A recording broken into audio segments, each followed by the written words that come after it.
Good morning everyone. जैसा कि आप सब देख रहे हैं कुछ एमसीक्यू आपके सामने दिखाई दे रहे हैं। तो आप समझ गए होंगे कि आज हम कुछ एमसीक्यू सॉल्व करेंगे। ठीक है। ये सारे के सारे जो एमसीक्यू आपको दिख रहे हैं कि सीएसआई में आए हुए एमसीक्यू है। ठीक है। और सारे 4 नंबर या 2 नंबर के क्वेश्चन है सारे के सारे। ठीक है। और टॉपिक है आपका ट्रांसक्रिप्शन। ठीक है। तो हम ज़्यादा टाइम वेस्ट नहीं करते और आपके यहाँ एमसीक्यू स्टार्ट करते हैं। देखो वेरी फर्स्ट एमसीक्यू क्या बोल के जा रहा है, ये बोल के जा रहा है which of the following is true about the eukaryotic transcription. तो इनमें से हमें क्या देखना है, हमें ये देखना है कि कौन सा सही है। ठीक है। अबाउट यूकैरियोटिक ट्रांसक्रिप्शन, तो फर्स्ट ऑप्शन क्या बोल के जा रहा है, फर्स्ट ऑप्शन बोल रहा है कि RNA polymerase need general transcription factor to initiate transcription. तो देखो सबसे पहले अगर आपको बताना चाहूँ तो देखो मैं यहाँ पे आपको एक्सप्लेन भी करूँगा सारा। देखिए अगर मैं बात कर रहा हूँ कि यूकैरियोटिक ट्रांसक्रिप्शन की, यूकैरियोटिक ट्रांसक्रिप्शन, तो हमें यूकैरियोटिक ट्रांसक्रिप्शन के रिगार्डिंग हमें कुछ बात जाननी चाहिए कि एक्चुअली क्या है, जनरल ट्रांसक्रिप्शन फैक्टर क्या होते हैं। देखिए अगर मैं बात करूँ कि यूकैरियोटिक ट्रांसक्रिप्शन का अगर मैं प्रमोटर बनाऊँ तो ये मेरा एक डीएनए है। एंड डीएनए के अंदर अगर आप देखोगे तो यहाँ पे कुछ बॉक्सेस प्रेजेंट होते हैं जिसको हम बोलते हैं BRE, transcription factor second B recognition element बोलते हैं। देन यहाँ पे आपको टाटा बॉक्स मिल जाएगा। ठीक है। यहाँ पे एक साइट होती है जैसे इनिशिएटर की साइट होती है, INR इनिशिएटर +1 साइट है जहाँ से आपका ट्रांसक्रिप्शन स्टार्ट होगा फर्दर। ठीक है। एंड देन यहाँ पे और बॉक्स होते हैं जैसे MTE मोटिव 10 एलिमेंट, और भी बॉक्स होते हैं जैसे कि इसको हम बोलेंगे DP down stream promoter element. ठीक है। DP। ठीक है। नाम लिख देता हूँ जैसे कि transcription factor second B recognition element, recognition element. TATA से आप समझ रहे हैं, टाटा बॉक्स है ये, TATA, 6 बेस पेयर के रिपीटिंग 6 बेस पेयर का होता है ये, TAA। ठीक है। टाटा बॉक्स इनिशिएट है, यहाँ ये +1 साइट है जहाँ से हमारा आरएनए ट्रांसक्रिप्ट बाहर निकलना स्टार्ट करेगा। इसको हम बोलते हैं मोटिव 10 एलिमेंट, मोटिव 10 एलिमेंट। और सबसे लास्ट में है इसलिए इसको हम बोलेंगे down stream promoter element.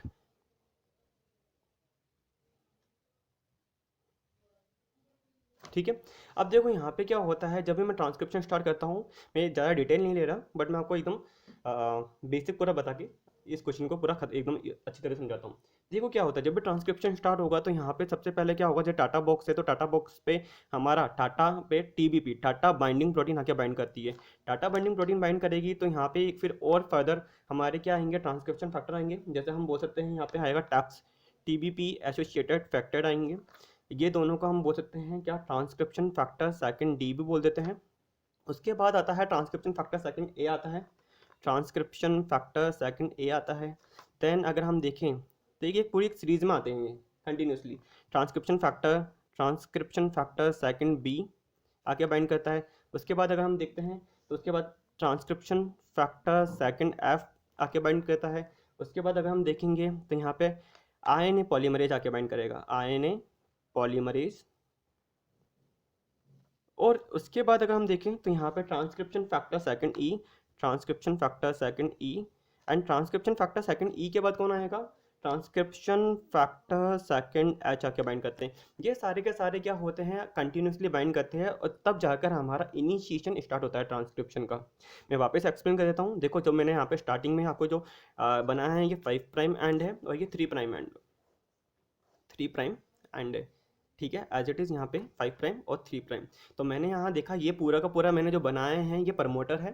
Promoter पे क्या सीक्वेंस मिलेंगे, क्या बॉक्सेस मिलेंगे, यहाँ पे बॉक्सेस है transcription factor second B recognition element का, टाटा का इनिशिएटर INR इनिशिएटर बोलेंगे हम, MTE का बोलते हैं हम मोटिव 10 एलिमेंट, एंड DPE मतलब down stream promoter element. Okay. सबसे पहले टाटा बॉक्स पे TBP आके बाइंड करती है। ठीक है। TBP बाइंड करेगी। देन यहाँ पे टैप्स TBP एसोसिएटेड फैक्टर्स आके बाइंड करते हैं। Then transcription factor second A, then B, then F recruit करता है आरएनए पॉलीमरेज को, then second E and then H। ये सारे के सारे एक तरह से क्या है, ये सारे के सारे एक तरह से हैं हमारे क्या, जनरल ट्रांसक्रिप्शन फैक्टर, जनरल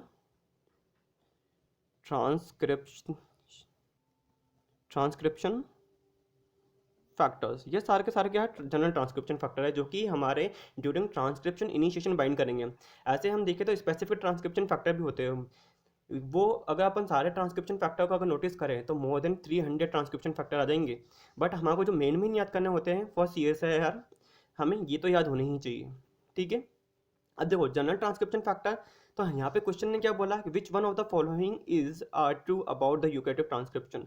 तो RNA polymerase needs general transcription factor to initiate transcription. Definitely देखो RNA पॉलीमरेज, ये रहा RNA पॉलीमरेज, ये आ ही नहीं रहा। देखो सबसे पहले कौन आ रहा है, TBP आ रही है, टैप्स आ रहे हैं, transcription factor second A B F, ये सारे आ रहे हैं, तब जाके ट्रांसक्रिप्शन आपका RNA पॉलीमरेज बाइंड कर रहा है। उससे पहले RNA पॉलीमरेज बाइंड ही नहीं कर पा रहा है। ठीक है, क्यों नहीं बाइंड कर पा रहा है, क्योंकि उसकी एफिनिटी स्ट्रॉन्ग नहीं है। ठीक है, तो वो बाइंड नहीं कर पाएगा।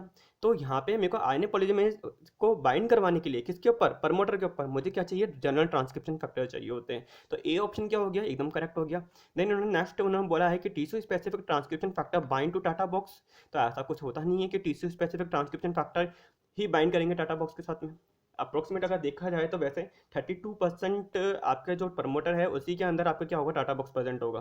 देन नेक्स्ट इसके अंदर हम देखें कि general transcription factor bind to long range regulatory element, ऐसा भी कुछ नहीं होता है, देखने को नहीं मिलता है हमें। एस ऑप्शन बोल रहा है C terminal domain CTD of RNA polymerase second play important role in transcription initiation. अब देखो क्या होता है, अगर मैं आपको एक नॉर्मल मैं बता देता हूँ, जब आपका ये टाटा है, टाटा बॉक्स पर TBP बाइंड करती है, तो ये क्या करती है, 80 डिग्री रोटेट हो जाता है। कौन, आपका DNA 80 डिग्री बैंड हो जाता है। तो यहाँ पे मेरा आ जाता है टाटा, TA टाटा। टाटा से अगर मैं बाइंड करा रहा हूँ, सबसे पहले टाटा से कौन बाइंड करके जा रहा है, TBP बाइंड करके जा रही है, टाटा बाइंडिंग प्रोटीन बाइंड करती है। देन यहाँ पे कौन है मेरा, BRE। ठीक है, यहाँ पे कौन है, इनिशिएटर। यहाँ पे कौन है आपका motif 10 element MTE। And then यहाँ पे कौन है, DPE। ठीक है, टाटा बाइंडिंग प्रोटीन के साथ में कौन बाइंड करेगा, टैप्स आके बाइंड करेंगे, टैप्स प्रोटीन आके बाइंड करेगी। ठीक है, ये 17 होती है। ठीक है, कुछ बाइंड करते हैं MTE से, कुछ बाइंड करते हैं आपके DPE से भी। ठीक है, देन यहाँ पे हमने बोल दिया। इसके बाद नेक्स्ट अगर अपन देखा जाए तो नेक्स्ट कौन बाइंड करके जा रहा है, देखो इसी में चलो, transcription factor second A। Then कौन आएगा, B। तो B कहाँ बाइंड करेगा, transcription factor second B। Transcription factor second B recognition element के साथ में बाइंड करेगा ये। ठीक है, देन कौन आ रहा है, ट्रांसक्रिप्शन फैक्टर सेकंड F। तो F की मैंने यहाँ बाइंडिंग करा दी। तो F क्या करके जा रहा है, RNA पॉलीमरेज को रिक्रूट करता है। तो मैं एज इट इज ऐसे मैं RNA पॉलीमरेज ऐसे रेड कलर से बना देता हूँ कि देखो ये हो गया मेरा RNA पॉलीमरेज। अब RNA पॉलीमरेज बाइंड करने के बाद यहाँ पे अब कौन आ रहा है, ट्रांसक्रिप्शन फैक्टर सेकंड E। तो ठीक है, मैं E बना देता हूँ, ये देखो ये लो मैंने E बना दिया। ये सारे के सारे यहीं बाइंड कर रहे हैं। ठीक है, ये transcription factor second E bind कर गया। एंड देन कौन बाइंड कर गया, ट्रांसक्रिप्शन फैक्टर सेकंड H। तो H की बाइंडिंग मैं यहीं करा देता हूँ। ठीक है, H भी यहाँ ही बाइंड कर रहा है। तो ये सारे के सारे फैक्टर्स अगर यहाँ बाइंड कर रहे हैं और यहाँ पे RNA पॉलीमरेज है, तो RNA पॉलीमरेज के पास क्या है, एक टेल भी प्रेजेंट है। ठीक है, टेल के ऊपर 12 सब यूनिट होती है, इसको हम बोलते हैं RPB1, RPB2, RPB3, RPB4, 5, 6, 7, ऐसे 12 सब यूनिट होती है उसकी। ठीक है, अब क्या होता है, इस टेल के ऊपर कुछ क्या होता है, एक हेप्टापेप्टाइड की सीक्वेंस भी होती है। जैसे अगर मैं RNA पॉलीमरेज ये ऐसा RNA पॉलीमरेज बना रहा हूँ, ये RNA पॉलीमरेज बनाया है और RNA पॉलीमरेज की ये टेल बनाई है। इस टेल के ऊपर एक हेप्टापेप्टाइड की सीक्वेंस होती है, इसको हम बोलते हैं YSPTSPS। ठीक है, YSPT मतलब टायरोसिन साइरिन प्रोलिन। ठीक है, तो ऐसे ही आपकी एक हेप्टापेप्टाइड की सीक्वेंस है। ये कितनी होती है, ये 26 होती है। ठीक है, 26 भी होती है, 52 भी होती है। ईस्ट में अगर देखा जाए मेमल में अलग होती है, ईस्ट में अलग होती है। डन है। अब देखो क्या है, जैसे ईस्ट में 26 एंड मैमल्स में 52 अपन बोलते हैं। अब देखो क्या है, ये हैप्लोपेप्टाइड की जो सीक्वेंस है, अब ये क्या करके जाती है, जब इतने सारे ट्रांसक्रिप्शन फैक्टर एक ही जगह बाइंड कर रहे हैं, तो ये क्या करती है, इन सबके साथ में बाइंडिंग कर लेती है। अब बाइंडिंग कर लेगी तो RNA पॉलीमरेज कह रहा है मैं आगे बढ़ूँ, बट क्या हो गया, ये टेल क्या हो गई है, इन सबके साथ में बाइंड करके बैठ गई है। तो अगर इन सबके साथ में बाइंडिंग कर लेगी तो ये आगे बढ़ पाएगा, नहीं, बिल्कुल भी नहीं बढ़ सकता ये आगे। तो उस कंडीशन में हमें क्या करना है, इन सब फैक्टर्स को हटाना है। तो यहाँ पे हम बोल सकते हैं कि ये देखो एक तरह से क्या है, क्वेश्चन क्या बोल के जा रहा है, क्वेश्चन ने बोला C terminal domain of RNA polymerase second play an important role in transcription initiation. तो अब क्या होता है, जो आपके टेल का जो सी टर्मिनल डोमेन है वो कैसे ही इंपॉर्टेंट रोल प्ले करेगा। तो यहाँ पे क्या होता है, ट्रांसक्रिप्शन फैक्टर सेकंड एज के पास एक एक्टिविटी होती है। जैसे इसके पास कौन कौन सी एक्टिविटी है, जैसे इसके पास काइनेज एक्टिविटी है, ठीक है, इसके पास रिपेयर की एक्टिविटी भी है, ठीक है। काइनेज एक्टिविटी, काइनेज फॉस्फोराइलेशन करेगा। रिपेयर है आपका कि आप जब रिपेयरिंग सिस्टम पढ़ोगे तो रिपेयरिंग में भी आप इसको एकदम डिटेल में पढ़ोगे, ठीक है। तो यहाँ पे इसकी जो काइनेज एक्टिविटी है, इसकी जो काइनेज एक्टिविटी है वो क्या करके जाती है, आपके जो सैरिन मॉलिक्यूल होता है उसका फॉस्फोराइलेशन कर देती है। और फॉस्फोराइलेशन करने की वजह से क्या होता है, आपके जितने भी ट्रांसक्रिप्शन फैक्टर है कौन कौन से, आपका एच डिसोशिएट हो जाता है, आपका ई डिसोशिएट हो जाता है, ठीक है। तो जैसे ये डिसोशिएट होंगे एंड देन कौन डिसोशिएट होंगे, आपके टीबीपी डिसोशिएट हो जाती है। टीबीपी डिसोशिएट होगी तो टैप से भी डिसोशिएट हो जाएंगे, ठीक है। तो ये सब जब डिसोशिएट होते हैं तो आपका क्या होता है, ये जो बैंड है ये किसकी वजह से था, टाटा बाइंडिंग प्रोटीन की वजह से बैंड था। तो ये जैसे ही डिसोशिएट होंगे तो उस कंडीशन में क्या होगा, ये वापस से सीधा हो जाएगा, सीधा हो जाएगा। और इसके पास और कौन सी एक्टिविटी है, इसके पास एक और एक्टिविटी है जिसको हम बोलते हैं हेलिकेज एक्टिविटी, ठीक है। तो इसकी हेलिकेज एक्टिविटी, हेलिकेज क्या करता है, आपको पता है कि हेलिकेज का काम क्या होता है। इसके बाद कौन कौन सी एक्टिविटी है, 3 एक्टिविटी है ट्रांसक्रिप्शन फैक्टर सेकंड एच के पास, kinase, repair and helicase activity. तो हेलिकेज एक्टिविटी से ये क्या करके जाएगा, सीधा तो कर रहा है पर ये एक तरह से आपके डीएनए को अनवाइंड कर देगा। तो अनवाइंड करने की वजह से क्या होगा, आपका डीएनए क्या हो जाएगा, यहाँ पे था आपका ट्रांसक्रिप्शन क्या था, आरएनए पॉलीमरेज आगे बढ़ नहीं पा रहा था, तो ट्रांसक्रिप्शन यहाँ पे क्या था, पोस्ट था। यहाँ पे ट्रांसक्रिप्शन क्या था, पोस्ट कंडीशन में था। बट अब मुझे इसको आगे करना है, तो यहाँ पे ट्रांसक्रिप्शन फैक्टर सेकंड एच ने क्या करा, इसके 5th नंबर सैरिन पर 1 2 3 4 5 6 7 ये आपका हेप्टापेप्टाइड हो गया, ये हेप्टापेप्टाइड सीक्वेंस हो गई,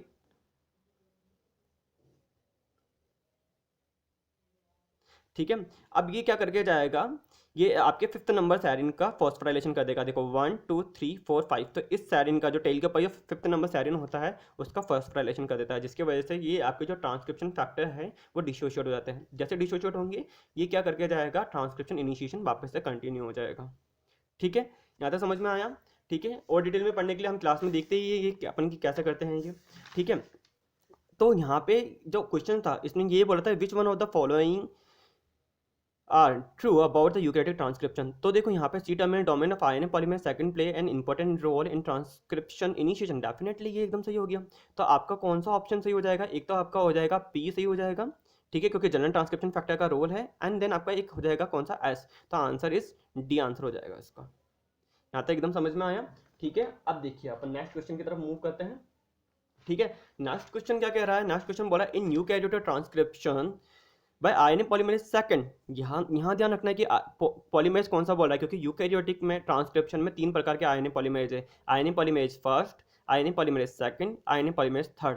तो इन्होंने ये बोला कि RNA polymerase second formation of pre initiation complex. तो in eukaryotic transcription by RNA polymerase second formation of pre initiation complex, तो उसमें क्या होता है, ठीक है। तो हमें देखना है कि क्या स्टेटमेंट सही है क्या गलत है। तो इन्होंने बोला है कि जब ये स्टार्ट होता है, begin with the binding of TBP to the TATA box of the promoter. तो देखो मैंने अभी ये पहले वाला क्वेश्चन बताया था कि यहाँ पे जब आपका ट्रांसक्रिप्शन बाय पॉलीमरेज सेकंड है, तो यहाँ पे जो आपका ट्रांसक्रिप्शन हो रहा है वो पॉलीमरेज सेकंड के थ्रू ही हो रहा है, ठीक है। तो ये देखो यहाँ पे begin with the binding of TBP to the TATA box of the promoter, definitely TATA binding protein है वो बाइंड करेगी किसके साथ में, टाटा बॉक्स के साथ में, तो वैसे ही स्टार्ट हो रहा है। तो ए ऑप्शन एकदम सही हो गया। देन बोल रहा है involve the order addition of several transcription factor and the RNA polymerase, definitely देखो एक ऑर्डर के अंदर एक ट्रांसक्रिप्शन फैक्टर बाइंड करके जा रहे हैं यहाँ पे, तो यहाँ पे ये भी एकदम सही है। देन इन्होंने बोला कि allow an ATP dependent opening of the 2 strand of DNA. अब देखो मैंने यहाँ पे इसी क्वेश्चन में, देखो पहले वाला क्वेश्चन से ही सेकंड का आंसर निकलेगा।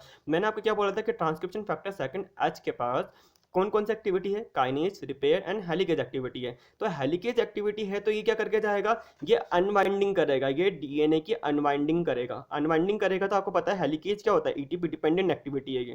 तो अनवाइंडिंग करने के बाद देखो आरएनए पॉलीमरेज का है, ये आरएनए पॉलीमरेज तो ये रहा, ये आरएनए पॉलीमरेज रहे, ठीक है। और यहाँ पे कौन है, ये कौन है, यहाँ पे देखो ये मेरा बना दिया बी आर ई, ठीक है, टाटा अंदर है बोल ही सकता हूँ। एंड देन यहाँ पे कौन है आपका इनिशिएटर, इनिशिएटर के पास साइड में कौन है, मोटिव 10 एलिमेंट, और मोटिव 10 एलिमेंट के बाद कौन है यहाँ पे, down stream promoter element. Done है यहाँ पे। तो यहाँ पे जो है, और यहाँ पे ये देखो ये टेल है और इसके 5th नंबर सैरिन का अपन ने फॉस्फोराइलेशन कर रखा है। ये जो मैं फॉस्फोराइलेशन बता रहा हूँ ये 5th नंबर टेल पर है, 5th नंबर सैरिन का फॉस्फोराइलेशन है यहाँ पे, ठीक है। अब देखो क्या है, ये मेरा क्या है, जो अनबाइंडिंग करी है डीएनए की, ताकि आरएनए ट्रांसक्रिप्ट बाहर निकल सके। कहाँ से निकलेगा, इनिशिएटर पर जाएगा, आरएनए पॉलीमरेज तब निकलेगा। तो ये आपकी जो अनबाइंडिंग हुई है वो क्या होती है, एटीपी डिपेंडेंट एक्टिविटी है। तो यहाँ पे बोला है allow an ATP depending opening of the two strand of DNA. ठीक है, तो ये भी एकदम सही बात है। डी ऑप्शन क्या बोला, all of the above are correct, तो आंसर डी इज करेक्ट, तो ये वाला भी एकदम सही हो जाएगा। नेक्स्ट क्वेश्चन की तरफ अपन मूव करते हैं। ठीक है, 3 of the 4 eukaryotic RNAs are synthesized from a single transcript unit consisting of the rDNA. Which one of the following does not belong to this group? Okay.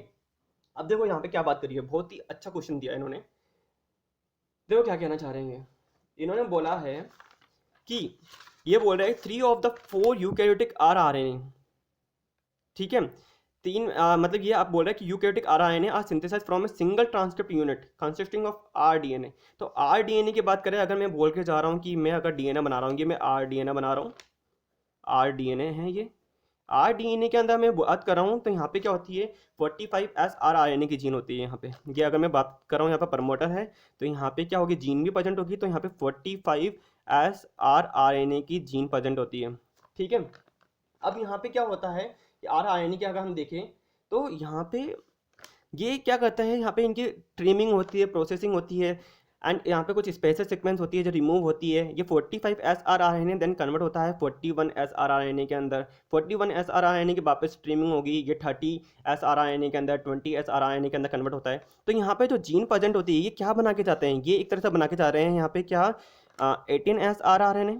ठीक है, एंड यहाँ पे क्या बना सकते हैं, ये 28S आरएनए। ठीक है, और क्या बना सकते हैं, ये बना सकते हैं आपके 5.8S आरएनए। ठीक है, यहाँ पे ये बना सकते हैं। बट अगर आप बोलो यहाँ पे 5S आरएनए, क्योंकि आरएनए की बात करें तो यहाँ पे पॉलीमरेज कौन है, आरएनए पॉलीमरेज फर्स्ट है यहाँ पे। आप अगर आपको एक बार लिख देता हूँ यहाँ पे कि RNA polymerase first, RNA polymerase second and RNA polymerase third. 3 type के आरएनए हैं। पॉलीमरेज फर्स्ट बोल रहा है आरएनए बनाऊंगा मैं।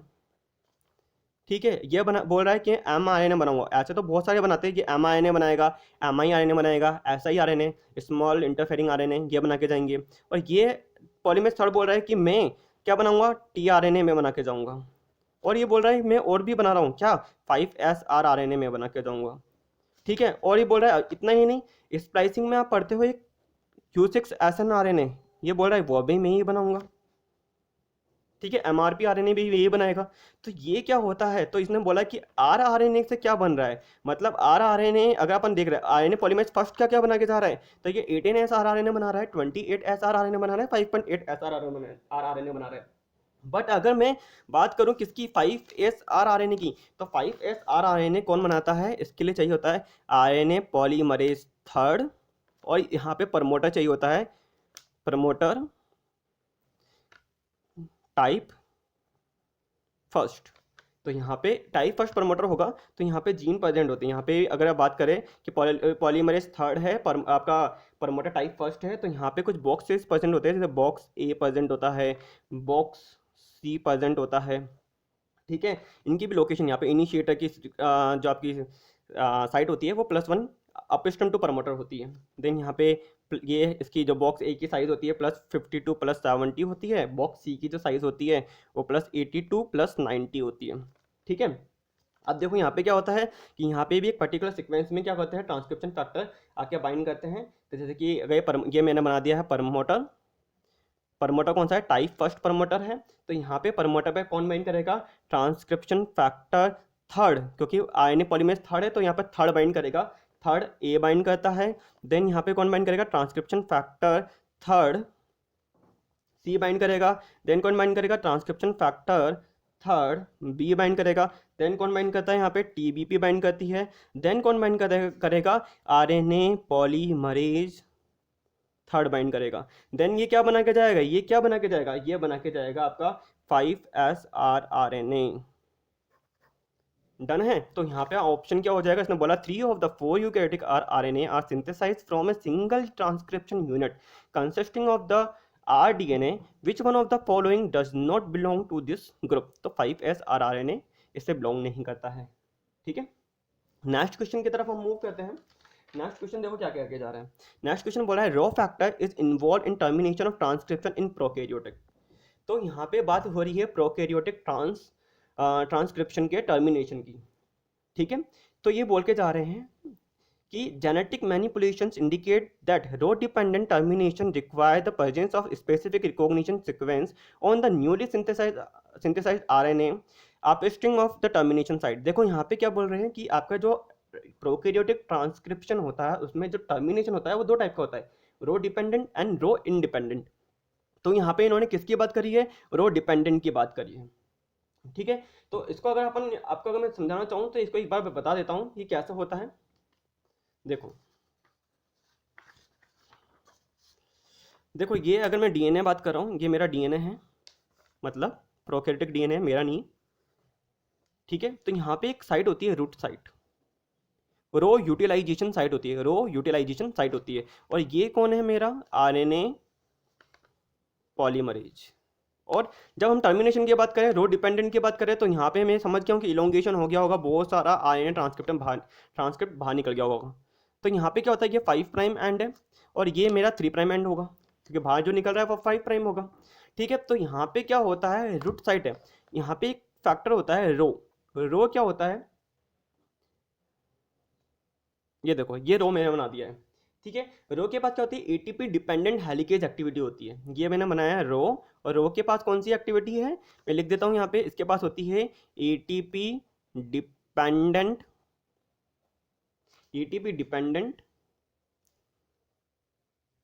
हेलिकेज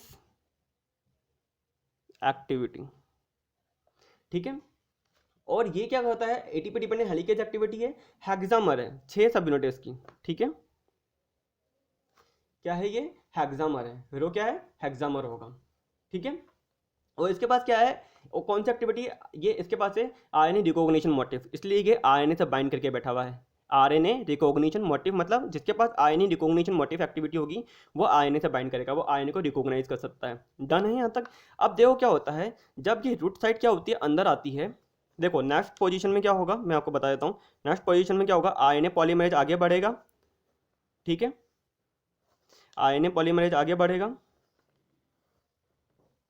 ठीक है। तो रूट साइड में भी एक पर्टिकुलर सीक्वेंस तो होगी, एडेनिन, गुआनिन, थाइमिन, साइटोसिन, क्योंकि डीएनए है इसलिए हमने थाइमिन बोला है। तो ये रूट साइड क्या हुई, देखो ये रूट साइड यहाँ आ गई, तो ये आरएनए भी क्या करेगा, इसकी कॉम्प्लीमेंट्री बाहर निकालेगा। तो ये रो क्या कर रहा है, रो क्या कर रहा है, ये आगे बढ़ रहा है, देखो ये अपनी जगह से आगे बढ़ता जा रहा है, ठीक है।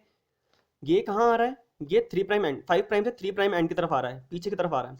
देन क्या होगा, नेक्स्ट कंडीशन में जैसे ही ये रूट साइड कहाँ आ जाएगी, ये आरएनए एग्जिट चैनल में आएगी। ये जो मैं बना रहा हूँ ये आरएनए एग्जिट चैनल है, ये क्या है, आरएनए एग्जिट चैनल, जहाँ से आरएनए बाहर निकलेगा, ठीक है। अब जैसे ही ये रूट साइड क्या हुई, ये रूट साइड कहाँ आई, यहाँ पर आई, एग्जिट चैनल में आई। तो रो ने क्या करा, रो ने एग्जिट चैनल में ही यहाँ पे अपनी बाइंडिंग शो कर दी है, इधर ही रो बाइंड कर गया है, ये जो पोजीशन है इधर रो ने बाइंडिंग कर दी है, ठीक है, एग्जिट चैनल पे। और क्या कर रहा है, आपके एग्जिट चैनल को ब्लॉक कर दिया है, एग्जिट चैनल को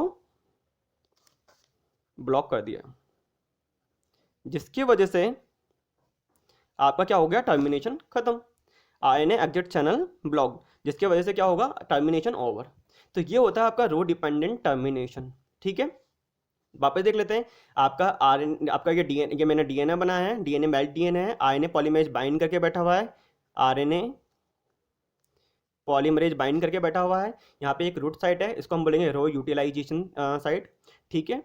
एंड देन यहाँ पे क्या होगा, 5 प्राइम एंड पे क्या है आपका, रो बाइंड करके बैठा हुआ है, ठीक है। रो कहाँ मूव कर रहा है, 5 प्राइम से 3 प्राइम मूव कर रहा है, ठीक है। जैसे जैसे ये रूट साइड अंदर आई, रो को लगेगा कि मेरी जो बाइंडिंग साइट है वो आ रही है पास में, तो ये अपनी बाइंडिंग साइट पर, क्योंकि ये रो यूटिलाइजेशन साइट है तो रो इससे बाइंड करेगा डेफिनेटली। तो जैसे ही ये एग्जिट चैनल में आएगा तो इसको रो को एक पर्टिकुलर स्पेस मिल जाएगा कि मैं इसको बाइंडिंग यहीं कर लूँ, ठीक है। जैसे ही यहाँ बाइंड करेगा, जैसे ही ये बाइंड करेगा, एग्जिट चैनल को ब्लॉक करेगा, टर्मिनेशन ओवर, ठीक है। इस बेस पे हमारे को ये क्वेश्चन सॉल्व करना है, ठीक है। देन इन्होंने बोला है, नेक्स्ट देखो क्या बोल के जा रहे हैं, द रिकॉग्निशन, वापस पढ़ लेते हैं, rho factor is involve in termination of transcription in prokaryotes, genetic manipulations indicate that rho dependent termination require the presence of a specific recognition sequence, जिसको हमने अभी क्या बोला था, रो यूटिलाइजेशन साइट, जिसको आपका रो क्या कर रहा है, रिकॉग्नाइज कर रहा है, ठीक है। On the newly synthesized RNA upstream of the termination site, the recognition sequence must be on the nascent RNA rather than the DNA, as demonstrated by Rho inabilities to terminate transcription in the presence of pancreatic RNAs. The essential features of this termination site have not been fully elucidated. Constructions of synthetic termination site indicate that it consists of 80 to 100 nucleotides that jack a stable secondary structure and contain multiple region that are rich in C and poor in G, ठीक है। Which of the following is suggested by the above observation. देखो एक चीज़ और बता देता हूँ कि देखो ये आईएनए बाहर निकल रहा है, तो आईएनए के अंदर क्या होगा, आईएनए के अंदर सेकेंडरी स्ट्रक्चर तो आपको पता है कि आपका आईएनए के अंदर सेकेंडरी स्ट्रक्चर बन जाती है, ठीक है, सेकेंडरी स्ट्रक्चर बनती है। तो आपको पता है कि सेकेंडरी स्ट्रक्चर अगर बन भी गई तो रो के पास हेलिकेज एक्टिविटी है, तो इस सेकेंडरी स्ट्रक्चर को ये ब्रेक कर सकता है आराम से, ठीक है। अब देखो क्या है, तो हमें देखना है कि क्या सही है क्या इसके अंदर गलत है। तो देखो rho factor attach to a nascent RNA, definitely देखो यहाँ पे rho factor attach to a nascent RNA, सही बात बोली है। And its recognition sequence and then migrate along the RNA in the 5' to 3' direction until it encounters an RNA polymerase post at the termination site। ये देखो एकदम सही line बोली है। देखो वापस अपन इसके साथ ही चलते हैं कि देखो इन्होंने बोला rho factor attach to the nascent RNA, देखो नेसेंट आरएनए के साथ में बाइंड कर रहा है डेफिनेटली। फिर ये बोल रहा है कि नेसेंट आरएनए के साथ बाइंड कर रहा है and its recognition sequence and then migrate along the RNA in the 5' to 3' direction. तो ये देखो कहाँ मूव कर रहा है, 5' से 3' मूव कर रहा है। देखो 3' यहाँ पर आके बाइंड कर गया। तो एंड देन क्या बोला, कब तक बाइंड, ये कहाँ पर जाकर रुक रहा है, जब तक ये आरएनए पॉलीमरेज को क्या नहीं कर देता है, पोज नहीं कर देता टर्मिनेशन साइट पर। तो ये ऑप्शन एकदम सही हो गया। फिर भी अपन नेक्स्ट और पढ़ लेते हैं। Rho unwind the RNA DNA duplex forming a transcription bubble thereby releasing the RNA transcript. तो रो अनवाइंड नहीं करता आरएनए डीएनए डुप्लेक्स को, पहली बात तो, ठीक है। तो ये ऑप्शन एकदम गलत हो गया। Rho factor attach to RNA and its recognition sequence while RNA is in RNA DNA hybrid condition. तो ऐसा भी कुछ नहीं है जो मैंने आपको बताया हो। देन इसने डी ऑप्शन बोला there may be other factor and hence rho factors does not need to unwind RNA DNA hybrid to release the transcript. तो ऐसा कुछ भी नहीं है, तो इसलिए ये ऑप्शन भी क्या हो गया, इनकरेक्ट हो गया है, ठीक है। नेक्स्ट क्वेश्चन की तरफ हम मूव करते हैं, ठीक है। ये ऑप्शन आपको समझ में आ गया, ए ऑप्शन सही होगा इसका। तो ये क्वेश्चन बहुत ईजी था। लैंग्वेज देख के अपन को डरना नहीं है, लैंग्वेज को हमें तोड़ तोड़ के अपना क्वेश्चन सॉल्व करना है। देन नेक्स्ट क्वेश्चन क्या बोल रहा है, which of the following event does not occur during pre tRNA processing. तो प्री टीआरएनए प्रोसेसिंग की बात की जा रही है यहाँ पे, ठीक है। तो प्रोसेसिंग की बात करें तो पहले अपन को पता होना चाहिए कि टीआरएनए की प्रोसेसिंग क्या होती है। तो देखो क्या होता है, ये मैं बना रहा हूँ 5' एंड ये सेकेंडरी स्ट्रक्चर बना दी, ये प्री टीआरएनए की स्ट्रक्चर बना रहा हूँ मैं, ठीक है।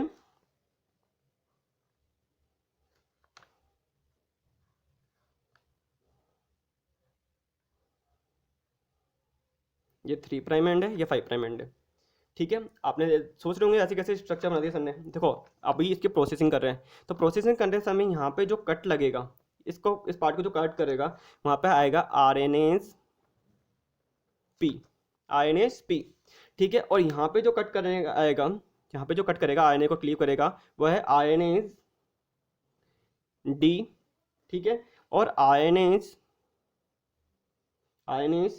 E and F. जैसे ही कट करेंगे तो यहाँ पे क्या होगा, सबसे पहले आप नॉर्मल स्ट्रक्चर ऐसे वाली देखते ही हो टीआरएनए की, ठीक है। ये 3' एंड और ये 5' एंड, ये स्ट्रक्चर आप देखते ही हो। अब देखो क्या हुआ है, अभी भी यहाँ पे सीसीए आर्म नहीं लगी है, ठीक है। तो यहाँ पे नेक्स्ट क्या होगा,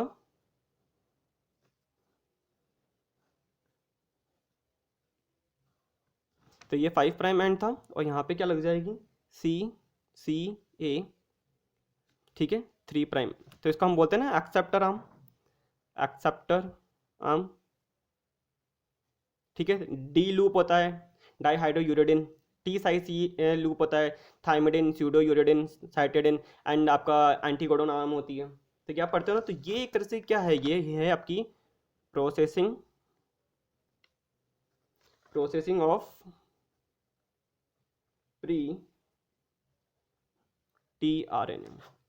इसी बेस पे हमें क्वेश्चन सॉल्व करना है। जो नेक्स्ट आ रहा है देख लेते हैं क्या है। Which of the following event does not occur during tRNA processing. देख लेते हैं क्या नहीं होता। 5 prime end cleavage by RNase P. देखो 5 प्राइम एंड को मैंने क्लीव किया है किससे, आयनेज पी से क्लीव किया है, तो ये एकदम सही बात है। देन इसने बोला addition of poly A site. Poly A site तो कुछ अटैच ही नहीं करी देखो मैंने कुछ, तो ये क्या हो गया एक तरह से हमारा आंसर हो गया। फिर भी नेक्स्ट हम पढ़ लेते हैं क्या बोल रहे हैं ये। ठीक है, addition of CCA sequence at 3 prime end. देखो मैंने CCA सीक्वेंस अटैच कराई है 3 प्राइम एंड पे। देन इसने क्या बोला, chemical modification of basis. Definitely chemical modification of basis होता है, तो यहाँ पे आंसर क्या हो जाएगा, बी हो जाएगा, कि जो हमको टीआरएनए प्रोसेसिंग में देखने को नहीं मिल रहा है, क्योंकि हमें यहाँ पे पॉली ए टेल अटैच नहीं करवानी है या पॉली ए साइड कुछ ऐड नहीं करना है। डन है यहाँ पे। नेक्स्ट क्वेश्चन हम देख लेते हैं। Which of the following is true about poly A tail. इनमें से कौन सा सही है पॉली ए टेल के बारे में, तो देख लेते हैं। It is synthesize post transcriptionally. तो देखो पॉली ए टेल हमेशा पोस्ट ट्रांसक्रिप्शनली होता है। जब भी आपका ट्रांसक्रिप्शन खत्म हो जाता है तो वहाँ पे क्या होता है कि एक पर्टिकुलर सीक्वेंस होती है, cleavage poly adenylation specific sequence होती है, CPSF होता है। वो क्या करता है, पैप 1 को रिक्रूट करता है, पैप 1 10 to 12 एडेनिन को रिक्रूट करेगा। देन पैप सेकंड होता है पॉली पॉलीमरेज, ठीक है, सेकंड वो 200 से 300 न्यूक्लियोटाइड एडेनिन के अटैच कर देता है। तो ये क्या होता है, ट्रांसक्रिप्शन के बाद की प्रोसेस होती है, तो इसलिए ये क्या हो गया, एकदम सही बात बोली इसने। It is usually shorter than 300 nucleotide. Definitely ये बात भी एकदम सही है। Once of its function to protect the mRNA from cytoplasmic RNase. तो ये एकदम सही बात है कि आयनेज जो mRNA है, तो mRNA कहाँ होगा, साइटोप्लाज्म में आएगा। साइटोप्लाज्म में आएगा तो क्या होगा, वहाँ पे आयनेज भी होंगे, ठीक है, क्योंकि डी आपका न्यूक्लियस में क्या हुआ, डीएनए से एमआरएनए बना, ट्रांसक्रिप्शन हुआ, एमआरएनए क्या होगा देन प्रोसेसिंग के लिए फर्दर मतलब ट्रांसलेशन करने के लिए न्यूक्लियस से कहाँ आ जाएगा, आपका साइटोप्लाज्म आ जाएगा। अगर मैं बात कर रहा हूँ तो ये मेरा न्यूक्लियस है, न्यूक्लियस है, ये न्यूक्लियस है। तो न्यूक्लियस के अंदर अगर हम देखते हैं तो यहाँ पे कौन है, ये मेरा डीएनए होता है। डीएनए में आपके अगर देखा जाए तो यहाँ पे क्या होता है, एक्सोन भी होते हैं, इंट्रोन प्रेजेंट होते हैं, एक्सोन प्रेजेंट होते हैं। तो देन क्या होगा, प्री एमाइने एचएन हेट्रोजिनस न्यूक्लियर आरएनए बनेगा। यहाँ पे क्या होता है कि आपका एक्सोन इंट्रोन प्रेजेंट होते हैं यहाँ पे प्री आरएनए के अंदर। देन यहाँ पे क्या होगा, एमाइने बनेगा, तो एक्सोन ही बने रहेंगे बस, ठीक है। देन ये एक्सोन क्या होगा, कहाँ ये आपका एमआरएनए, जो एमआरएनए है कहाँ आएगा, साइटोप्लाज्म में आ जाएगा। साइटोप्लाज्म में आ रहा है तो यहाँ पे क्या हो रहा है कि यहाँ पे एक तरह से साइटोप्लाज्म में डायरेक्ट नहीं आ सकता, तो इसको क्या करना चाहिए, इसको सबसे पहले क्या होगा, एमआरएनए बनने के बाद एमआरएनए में क्या होता है, पॉली एडिनाइलेशन होता है, कैपिंग होती है। तो यहाँ पे कैपिंग तो क्या होती है, को ट्रांसक्रिप्शन मॉडिफिकेशन है, तो यहाँ पे 7 मिथाइल ग्वानिन की कैप तो लग जाती है। देन यहाँ पे क्या होता है, जो टेलिंग होती है, तो यहाँ पे 7 मिथाइल ग्वानिन की cap and poly A tail लगती है। तो ये पॉली ए टेल होती है ना, इसी के बारे में हम बात कर रहे हैं, पॉली एडेनाइलेशन। ये पोस्ट ट्रांसक्रिप्शन मॉडिफिकेशन होता है। एंड ये क्या होता है, यहाँ पे जो पॉली ए टेल होती है ये आपके 300 न्यूक्लियोटाइड तक की होती है। एंड ये क्या करती है, आपका एमआरएनए को जब ये साइटोप्लाज्म में आ जाता है तो ये पॉली ए टेल एमआरएनए को प्रोटेक्ट करती है, किससे, आरएनए से, क्योंकि साइटोप्लाज्म में क्या होते हैं, साइटोप्लाज्मिक आरएनएज प्रेजेंट होते हैं, साइटोप्लाज्मिक आरएनएज होते हैं, वो क्या करते हैं, इस आरएनए को क्लीव कर सकते हैं। तो इसको प्रोटेक्ट करने के लिए हम क्या करते हैं, 3 प्राइम एंड को प्रोटेक्ट कर देते हैं, किससे, पॉली ए टेल से, ठीक है। ये भी पूरा एक प्रोसेस है, हो सका तो कभी टाइम मिला तो उसको मैं एकदम पूरा डिटेल में पढ़ाऊंगा, ठीक है। ट्रांसक्रिप्शन के साथ में, ट्रांसक्रिप्शन इन यूकैरियोट के साथ ही इसको एकदम क्लियर कर दूंगा। अभी मेरे पास कोई बोर्ड की फैसिलिटी नहीं है, इसलिए मैं आपको बोर्ड पे नहीं पढ़ा रहा हूँ। जैसे बोर्ड फैसिलिटी होगी मैं आपको पूरा टॉपिक पूरा कंप्लीट कर दूंगा ये, ठीक है। देन अपन टॉपिक पे भी डिटेल में आएंगे। एंड देन अपन पूरा मॉल बायो है, प्लांट फिजियो है, बायोकेम है, जेनेटिक्स है, आपके जितने भी यूनिट्स हैं मोस्टली उनके MCQ कवर करेंगे। एंड देन हम क्या कवर करेंगे, उनके जो मेन टॉपिक होंगे वो भी अपन कवर कर लेंगे, ठीक है। ठीक है, अब आपको ये क्वेश्चन देखो, इसमें फिर क्या बोल रहा है, one of its function is it to stimulate translation, ठीक है। तो हाँ डेफिनेटली अगर पॉली ए टेल होगी तभी आपका ट्रांसलेशन होगा। जिस आरएनए की कैपिंग और टैलिंग नहीं होती है वो क्या होता है, न्यूक्लियस से साइटोप्लाज्म में पहली बार तो जाएगा ही नहीं, ठीक है। देन हम क्या करेंगे, उसको डिग्रेडेशन कर देंगे। डिग्रेडेशन कैसे करेंगे, तो एमाइन डिग्रेडेशन इन प्रोकैरियोट और यूकैरियोट अलग होता है। और यूकैरियोट में भी 3 पाथवे चलते हैं, जैसे no go pathway, nonsense mediated decay, no go pathway and non stop mediated decay. मतलब कौन कौन से, जैसे कि हम पढ़ेंगे ये no go pathway, nonsense mediated decay and non stop mediated decay, ठीक है। डीके बोल लो या पाथवे बोल लो, ठीक है, तो ये 3 पाथवे हमें पढ़ने हैं। एमआरएनए सर्विलेंस के अंदर आते हैं ये तीनों, और एमआरएनए सर्विलेंस में हम देखेंगे कि इनके थ्रू हम एमआरएनए को कैसे डिग्रेड कर सकते हैं, कि ऐसा एमआरएनए जिसके पास कोई कैपिंग ना हो या टैलिंग नहीं हो, तो हम उसको क्या करेंगे अपन। तो यहाँ पे क्या होता है, जो कैपिंग और टैलिंग होती है एक तरह से किस में रोल, किसके लिए इंपॉर्टेंट होती है, ये ट्रांसलेशन के लिए, ताकि इनका क्या हो सकता है, इससे हम प्रोटीन बना पाए। ठीक है, तो यहाँ पे इन्होंने क्या बोला है कि देखो, it is synthesize post transcriptionally, definitely 300 nucleotide shorter होती है, डेफिनेटली देन इन्हें प्रोटेक्ट करती है एमआरएनए को, definitely one of its function is to stimulate translation. सही बात है, तो यहाँ पे डी ऑप्शन एकदम सही हो जाएगा, PQRS, ये सारे के सारे क्वेश्चन के आंसर सारे के सारे ही सही हैं। ठीक है, तो आई होप आपको ये पूरा का पूरा क्वेश्चन समझ में आ गए हो, सारे के सारे सी सेक्शन के क्वेश्चन हैं, आपको एकदम ध्यान से देखने हैं। अगर इनकेस फिर भी आपको कोई डाउट रह गया है, देन आप कमेंट बॉक्स में दे सकते हैं, आप बता सकते हैं कि सर यहाँ डाउट है। ठीक है, ओके, थैंक यू।